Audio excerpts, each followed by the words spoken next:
The more members of the national media that I talk to here at SEC Media Days, the more I realize they're really high on Bryan Harsin. Well, Zach, I actually just finished crushing some chicken farm, and I am freaking ready to rock and roll. You are Locked On Auburn, your daily podcast on the Auburn Tigers. Part of the Locked On Podcast Network, your team every day. Yes, welcome on into Locked On Auburn, your daily Auburn Tigers podcast. I'm your host, Zach Blackerby, and thank you so much for making Locked On Auburn your first listen every single day, live from SEC Media Days here at the College Football Hall of Fame in Atlanta, Georgia. Today's show features two really fun guests. The first is Mr. College Football himself. We chat with him for 2 segments, and then we'll wrap up the show with ESPN's Joe Tessitore. Mr. College Football himself, Tony Barnhart, with the Dodd Trophy. How's Atlanta treated you so far this week? Well, this is a home game for me. I'm excited about that. I live about 25 minutes north of here in a That's little nice. community called Dunwoody, so it's a home game, and I get to sleep in my own bed and get up and have breakfast. And yesterday, I got a chance to see my grandson, two years old, before I came down here. So this is a lot of fun. It's good to have you guys in Atlanta. Of course, man. Happy to be here. Before we jump into Auburn and your thoughts on Bryan Harsin and the rest of the conference, tell me about the Dodd Trophy. Tell me what all you got going on with those guys. Well, the Dodd Trophy, it was the Bobby Dodd National Coach of the Year. Right. I have been involved with the Coach of the Year with the Dodd Trophy for about 12 years now. It interests me because this is a different kind of Coach of the Year award. Most Coach of the Year awards go to the guy who's had a great season and done a great job coaching his team. Right. And that's important. But the Dodd Trophy, there's a little bit more to it. It takes into account the 3 pillars of the award are scholarship, leadership, and integrity. It's about the academic performance of his team. How do they do academically? How do they do in terms of community service? What does the coach do in terms of community service? It's just about putting college football in sort of a broader context, Texas, as Coach Dodd would say, as part of the overall campus life experience. And when they asked me to come on board 12 years ago, I said, this is different. This is worth me lending my name to, and I'm excited to help them publicize this award while you guys are in Atlanta. Sure. Yeah. And Luke Fickell winning the award last year. And I mean, had a historic season with the Bearcats being the first group of 5 school to make the playoff. Exactly. Luke Fickell is a great example. Here's a guy who's bided his time, right? Who got an opportunity, who made the most of it, does a lot of work, community service work. His players do a great job academically. And the other thing that is unique about the Dodd Trophy, is that we, members of the board of the Bobby Dodd Foundation, we make the trip, we present the award at a dinner on the campus of the recipient. Oh, cool. So we go there, and that way the coach can be honored by his peers, by his players and all of that. And we've had some neat trips. We've been to Notre Dame. We've been to Texas. We've been a lot of places. And for the coach to receive the award in Bobby Dodd's name on his campus, surrounded by his people, is a very they enjoy it a great deal. Yeah, no, that's a cool thing. That's a cool thing for sure. All right, while I've got you, I got to ask you about the Auburn Tigers. Mm-hmm. Thoughts and opinions are all over the place about where the program is, about Bryan Harsin, about this roster.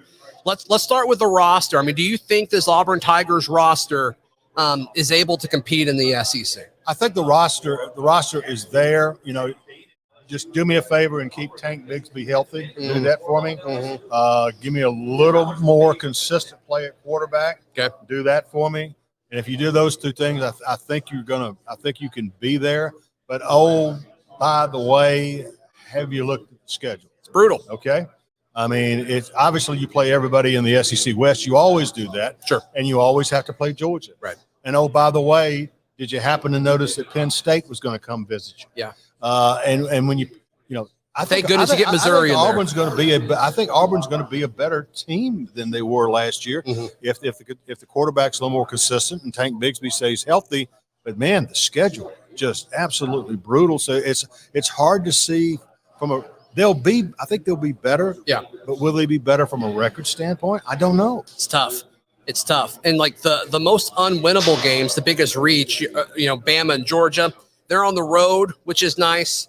Ole Miss and Mississippi State are on the road, but those are games I think you could certainly win. I think you need things to go your way, Right. but Arkansas at home is winnable. LSU at home is winnable. Texas A&M at home, that one's tricky, but Yep. it's like every game on this schedule it's a 50-50 toss-up And game. that is the key. When you're going through something like Auburn's going through is how do you do in the 50-50 games? You got to win your fair share or more than your fair share of those 50-50 games. And to send the signal, okay, folks, and this happens to every new coach I've ever seen come in this league. They're fine. If he makes it, it's because there finally came a moment when the fans went, okay, this guy knows what he's doing. Okay. Right. And I don't know that Bryan Harsin has had that moment yet. Well, I think we thought it was after Auburn kind of whooped Ole Miss last year. Yeah. And then the end of the season was just such a disappointment with Bo Nix going down, and you really didn't have a whole lot of production out of TJ Finley. He didn't seem like he was ready. And then obviously the weird thing that happened earlier this offseason, Right. Everybody's kind of forgotten that. Yep. No, that is true. So now, okay, you're back. You got this schedule, and the cliche, of course, is you play them one game at a time. Right. But there needs to be a moment in there, and it's probably going to come against Penn State. I think that Penn State game is huge in terms of establishing. Well, put it this way. You really need to win that game. You need to win that game to give you a chance to go into it with that win under your belt. Do you think they do win that game? I do think they win that game. I do. I've seen a lot of Big Ten teams come down here and teams from other parts of the country, and they have a tough time. And, of course, now I saw USC come in here with Matt Leinart and Reggie Bush against Auburn, and they were just Right. fine. Thank you. I think they were fine against anybody, though. Yeah. So, yeah, I think they do. I think they do win that Penn State game. Hopefully that sets them up for a nice run. Yeah, I mean, Auburn fans are saying over and over and over again, I think it's true, the first 5 games of the season. You get Mercer, San Jose State, sure, Penn State, right? And then you host Missouri, which is certainly a team that Auburn should be able to beat, but you got to go out and do it. And the fact that it's a home helps. And then LSU at home. Right. What do you think about these LSU Tigers? I like LSU. I've told people I think LSU is going to win sooner rather than later. Okay. I think the Brian Kelly hire was inspired. Here's a guy who's won every place he's ever been. Right.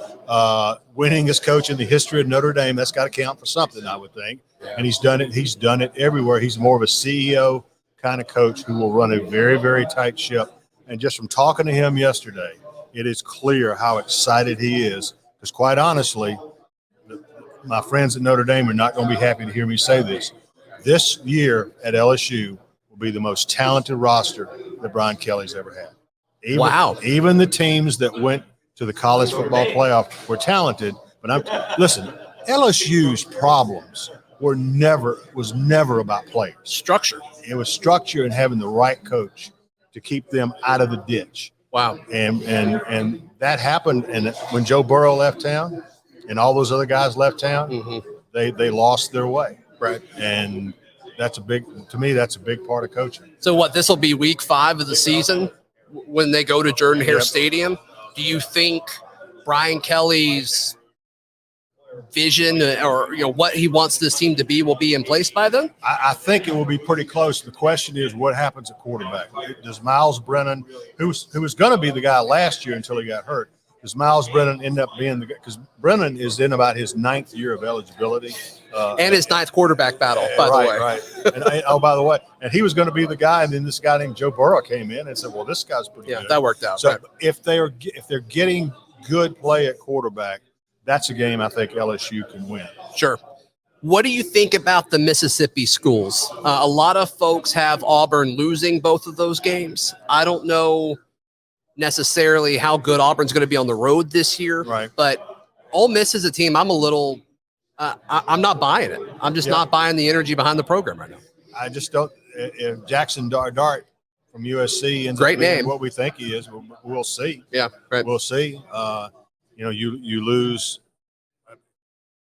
They were so Matt Corral was one of the most underrated quarterbacks that's ever played in this league. No question. This guy was phenomenal when you watch him play.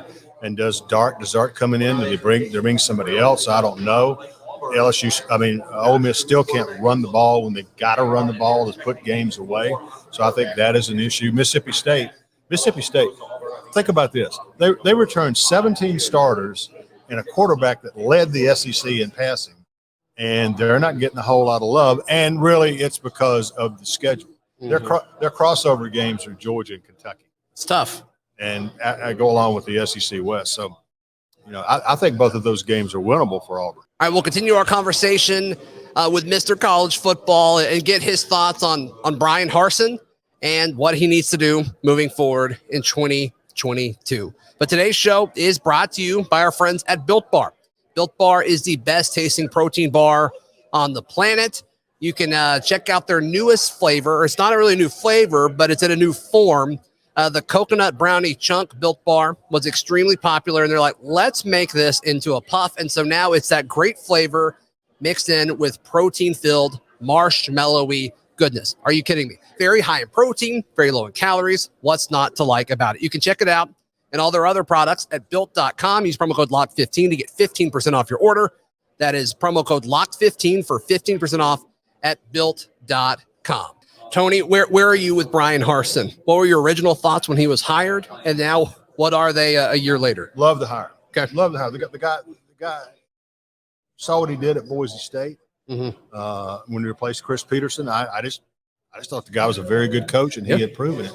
But when you collapse the way that Auburn collapsed last year, you got to say, well, okay, is this guy ready for this challenge? I still think he's a very good coach, but now he's got to prove it.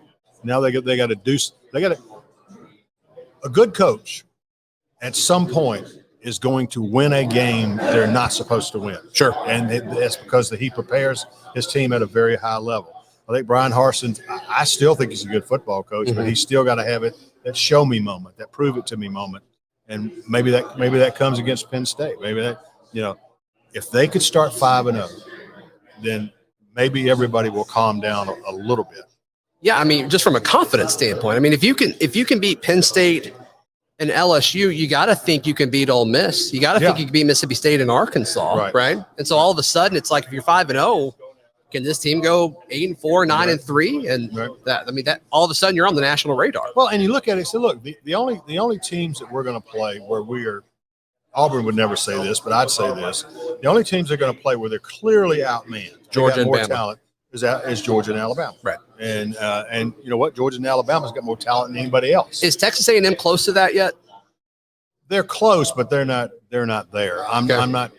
They've got to, Texas A&M is good enough defensively to compete at the top of this conference. Okay. The problem is what kind of quarterback player they're going to get. I mean, people forget Zach Calzada had the game of his life against Alabama. Played great, and they won it, and that's a big deal. That's an important deal. But Texas A&M went 4-4, and Zach Calzada's now at Auburn.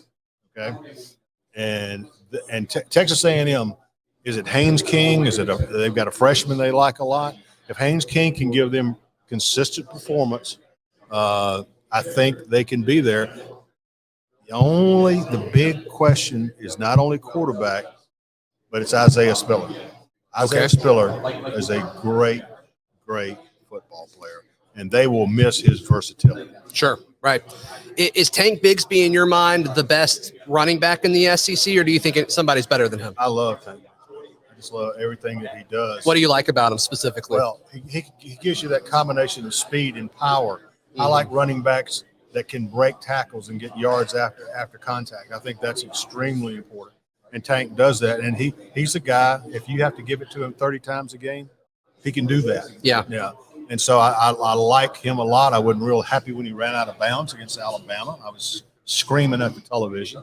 But I like what he does. I think another running back you need to keep your eye on is Chris Rodriguez at Kentucky. Yeah. But here's a guy who ran for 1,300 yards last year and really was the linchpin of what they did.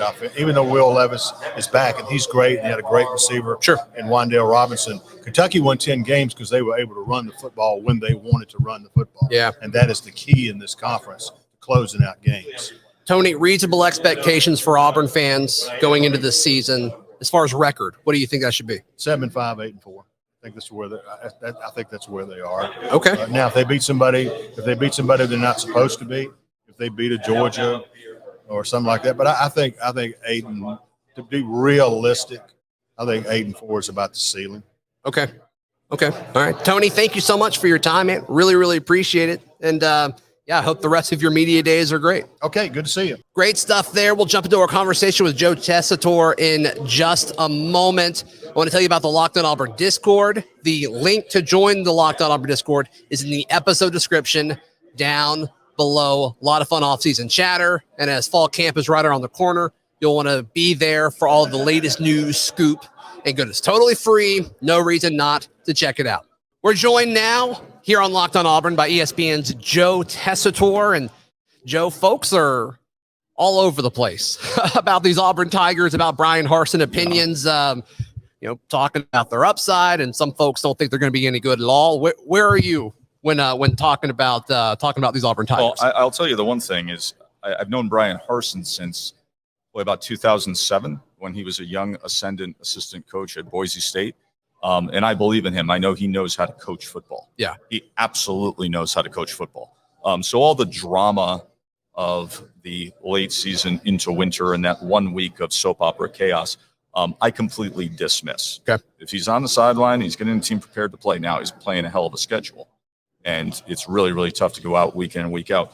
But if you reflect on even what was accomplished last year, there's 2 or 3 plays where nobody's having that conversation we had in winter. It's true. 2, 3. I mean, there's one little thing happens with a football late in the game against Saban and the Tide, and nobody's having this conversation. Yeah. Right. So, obviously you're going to have the new coordinators, but guys who have great familiarity with Harsin. You're going to have a quarterback that if you talk to people, assuming Calzada wins that job, right, which I think a lot of people assume. Me too. You're going to have a quarterback who, when he's on and when he's healthy and when he's playing his best football, he can slay the dragon. He did it last year. Right. And there are a lot of people who really believe in his upside and his stability. You have 2 running backs who are you trading those 2 for anybody else's 2 in the entire league? I don't think Auburn would. No, I don't think anybody would. Yeah, no, I think they love Jarquez Hunter. And Tank. Hunter's dynamic, and his recruiting story is. You talk about being grossly under recruited for your physical assets, and what you bring to the field, and then Tank is Tank, right? And then I think defensive line is going to be very, very capable, and I think you're going to have guys that play hungry. I think whenever you get into a situation where you have year 2 of a head coach and a staff, you've weeded out some things. You've gone through the culture change. Anybody who is still there is because they buy in and they want to be there. Right. And I bet you if you talk to those inside the building and inside that locker room and on that coaching staff, the tone and the message and the narrative is probably very different than walking up and down Radio Row here. Yeah, no, I think you're spot on there. I think you're spot on. So you knowing Bryan Harsin, yes, when you heard all of that stuff happening earlier this offseason, what was kind of going through your mind when that happened? I'm inured to all of it at this point of working in this league for as many years as I have. Right. It's what comes with the SEC. It's what comes with that place, because there may be other places that care as much. Nobody cares more. Right. Don't lie to yourself. So you can sit there and name a program that thinks they care about football. I've been around Auburn. I have a love for Auburn. Sure. Obviously, I dedicated a year of my life to writing and producing a damn film on Auburn football. Yeah. So nobody cares more. So it just comes with the territory. It's what happens when you get that big paycheck and you sit in that office. Should it happen? No, it shouldn't happen. Would you like it not to happen? No, I don't want to see it happen, but it happened. Right. So, as far as how he responds, winning obviously just is the answer. Bro. Winning. How quick do you think that impacts something like recruiting? Will it be night and day if you go out and win 8, 9, 10 games in 2022? Yeah, of course. Yeah. With that schedule, again, in that division, yeah, absolutely. Show program momentum, grab some nice W's, which, again, look at how close they were to that happening last year. Right. So, yes, it does. Listen, it all comes down to the schedule and how things match up. So looking at the rest of Penn these, State, I think, is a big swing moment. no question. Yeah. And that's really the first challenge. You got Penn State week 3. Missouri comes to town, certainly winnable, but then you got LSU at Jordan Hare Stadium. That 3-game stretch is I crucial. broadcast that primetime game last year at LSU. Right. With all the antics with that game kicked off at like midnight. Yeah, that was a long. I felt like we were. It was ridiculous. But also, the game was so wild that it felt like a 4-hour game. Was it about a 4-hour game? Well, it seems like Bo Nix on that one play ran around for an hour, right? Yeah, so he went 53 yards to one side, 53 to the other. And yeah. Chucked it to the end zone to Shanker, right? I think you're right. Yeah, to Shanker. I think you're right. Well, he had about 4 other plays in that. Yeah, that one play was wild. He had about 4 other magic moments in that game. Yeah. As well. So that's going to be a huge game, and I'm very bullish on LSU. By the way, are you? I am. Okay, LSU more so than most here. Interesting. Yeah, yes. LSU, Arkansas, and Ole Miss, I think, are all kind of being given a little bit too much love. Sell me on LSU. Core talent hasn't dissipated as much as people would think. Sure. It's still LSU. So you have monsters on the defensive line. Interior with Mason Smith, outside on the edge, Ojolari, Gay. The defensive line is a classic LSU defensive line with one player who we will be talking about at the end of the year as a next level player in Mason Smith. Interesting. Just remind yourself that I said that. Okay. Yeah. When you're filling out your ballot at the end of the season, you'll be writing that name down. I think he's going to be a destructive force, both, clogging up space, but also being disruptive and blocking out the sun. And then I think offensively, whoever wins the job, right, you're either going to have veteran leadership that's talented and capable, won the job previously before getting injured, or you're going to have a guy who's just so much better and talented that he's now got the job. You have a first-team wide receiver. Right. You still have speed all over the field, and you now have a coaching staff that holds people accountable, is stable, is conservative by nature so that you don't have these swings of fickle results. Yeah. So you're going to get the best version of what they are. Where are you with Arkansas and Ole Miss specifically? Arkansas, I think KJ Jefferson has the potential to be a top 3 quarterback in the league, especially with his physical attributes. The young running backs, I think you have a perfect blend of speed and power. Offensive line play is always going to be good and solid, and it is. Obviously, you have some deficiencies at wide receiver that they need to make up for. I do think you're going to get an edge presence with a pass rush, but I think you lose a little something on defense. And I think the locker room is wired the right way, and the coaching staff has a ton of experience, and that's a phenomenal head coach and 2 coordinators. Sure. Right, with Bryles and Odom as your DC and OC, and with Bryles having the first time in his career he gets a quarterback in back-to-back years to work with. He always says new quarterback. How about that? I didn't realize that. Yeah. This is the first time in Kendall Bryles' entire career, going all the way back to Baylor, that he has a quarterback 2 years in a row. Wow. Consider that. Yeah, Ole Miss. Yeah, Ole Miss is real quick. I worry about the defense. I think the losses on defense are significant. I think losing DJ Durkin as your defensive coordinator is significant. Sure. I don't worry about the offense, although the continuity that existed between Matt and Jeff Levy, his coordinator, was special. Right. I think Trigg, the tight end, is going to be very, very good. I think Mingo is going to be very good at wide receiver.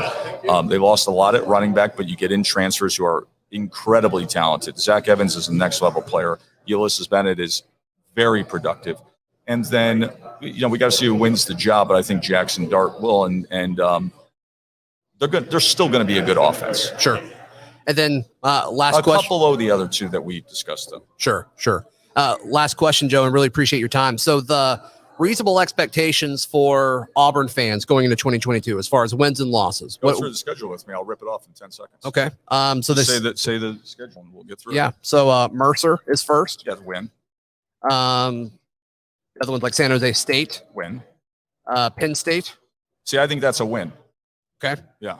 So you get momentum. So now things are headed in the right direction. Okay. Missouri. To win. LSU. That's a 50-50 game. Okay. At Georgia. That's a loss. At Ole Miss. That's leans a win to me, but it's at Ole Miss. It's a 50-50 game. Arkansas at home. Really highly competitive game. Swing game. Auburn in Starkville. Let's see where things are at. Yeah. The offensive system is very much in place at Mississippi State. My lean is that they can accomplish that. Okay. Yeah. A&M at Jordan-Hare Stadium. Critical game, and that's the one you want to circle as the signature win of the year. Yeah. So it's obviously a 50-50 or 40-60, but that's the one you want to circle. That's going to be the one that tells you, okay, we can slay the big dog. Western Kentucky, that's a win. Then Iron Bowl in Tuscaloosa. It's a loss. Yeah. Joe, thank you for your time, man. Thank you so much. War damn Eagle. I love it. Thank you so much to our special guest today. Once again, live from Radio Row here at the College Football Hall of Fame, SEC Media Days in Atlanta, Georgia.